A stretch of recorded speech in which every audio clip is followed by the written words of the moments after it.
Volcanic Mount Soufriere were under a mandatory order of evacuation, and some 4,000 people are now temporarily housed in 84 government shelters.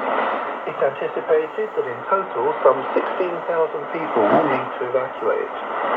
As a safety precaution, 4 empty tourist ships are on standby in the island's nearby ports at the capital city, Kingstown. Thus far, one small group of 130 people has been taken by boat to a nearby island, St. Lucia. St. Vincent Island is 18 miles long and 11 miles wide, and it lies towards the southern end of the long chain of islands that form the extreme eastern boundary of the Caribbean. St. Vincent is the largest island in the nation of St. Vincent and the Grenadines, with a population of 130,000. There's a total of around 70 small islands, islets and keys making up St. Vincent and the Grenadines, though their official list of significant islands is numbered at 3010, with just 9 inhabited. Most of the beach sand on St. Vincent is black due to the volcanic eruptions that have occurred over the millennia. The original inhabitants were of Arab origin, and over the years these islands have come under the influence of peoples from Africa, England, France, Spain, Portugal and India. It was named by the famous Iberian explorer Christopher Columbus in 1498. It was back on March the 1st, 1925, that the international communication company Cable and Wireless placed into service the first commercial radio transmitter on the island of St. Vincent. During that era, CMI interconnected all of the major islands of the Eastern Caribbean by cable and railway-powered shortwave radio. The first radio program in St. Vincent was produced and broadcast by an amateur radio station at the request of the International DXs Alliance in the United States.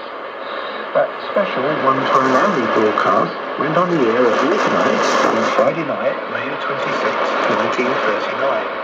And it was presented by Weston H. Lewis over his amateur station VP2SR.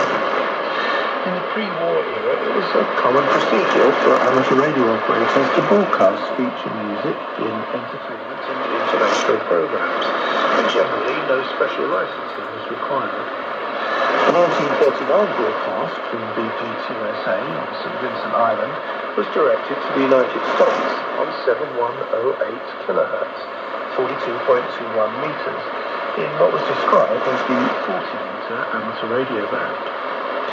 QSL cards verifying that special radio broadcast were promised, though they were not posted out until almost a year later. The first arrival of a VP2SA QSL card in the United States was in May 1940. The specially printed card was described on a pink card. Another 14 years later, Weston Lewis, with his radio equipment under the call sign VP2SA, was on the air again with radio programming, this time for the local population in his own island country, St. Vincent. It was in August 1954, Weston began a weekly hour-long broadcast on behalf of the local government.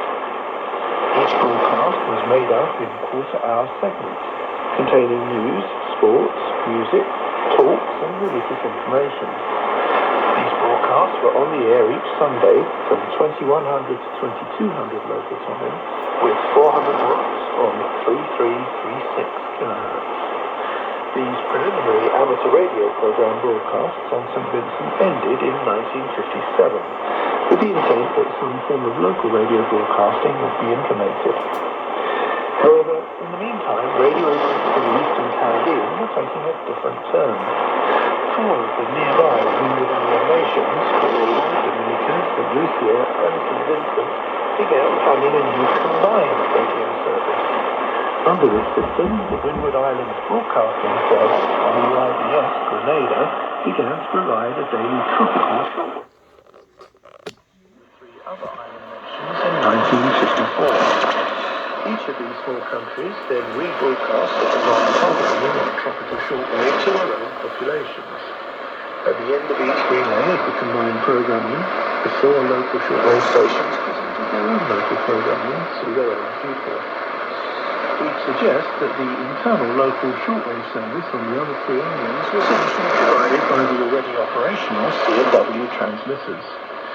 However, Subsequently, a small medium wave unit was installed in each island nation, and the St. Vincent station operated on 1570 kHz with just 25 watts.